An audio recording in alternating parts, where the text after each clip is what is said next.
I posted yesterday about the mud run having to do with the death of Tony Weathers, who ran in the mud run that I ran in on Saturday, April 14th.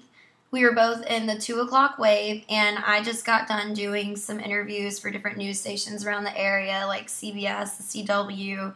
I've spoken to people at the Observer and WFAA, and it seems like everyone who was in that same wave that they've spoken to is coming across the same information.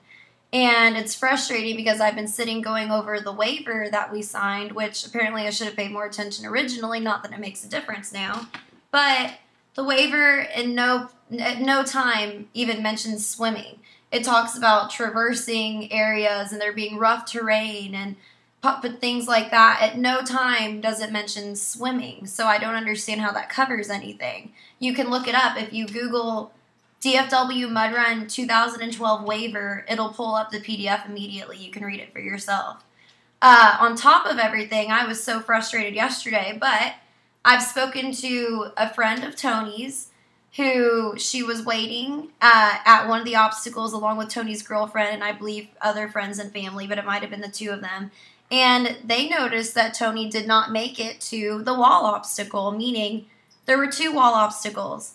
One is the Stairway to Heaven, I think it's called. It's about 20 feet tall, but I didn't see any observers over there. But so I think that they were waiting at the second wall obstacle, which you have to jump up to grab it and pull yourself over. I had to be hoisted a little bit because I'm only 5'3", but you can see that obstacle from the starting line.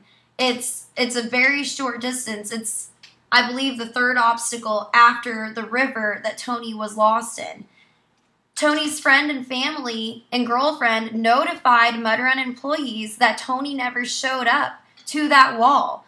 Tony never made it to that obstacle. He's an athlete. His trainer was even there vouching for he has the ability and capability. He should be here right now. Not only that, he should have finished the race in this amount of time. Once they saw he didn't make it to one of the obstacles, they immediately told people and nothing was done. They didn't stop the race. The race was never stopped. No one did anything about it until the race was over and searches began. He wasn't found until almost 11 a.m. Sunday morning. If they didn't stop the race when they were informed someone was missing, how is that not grossly negligent? How is there no responsibility there? That makes no sense to me. So everyone should look over that waiver and tell me if I'm on the same page as you. But it doesn't mention swimming. Nothing I ever heard about, including other participants that had never swum through the water. It's always been a situation where you wade through the water, which means your feet are touching. So I'm just confused right now as to how the Mud Run organization feels no responsibility for this scenario and how it took place and the fact that it should have been prevented. His family told him to look. Not that it may have saved his life, but it would have at least shown a little bit of initiative to take care of its participants, and that they neglected to do.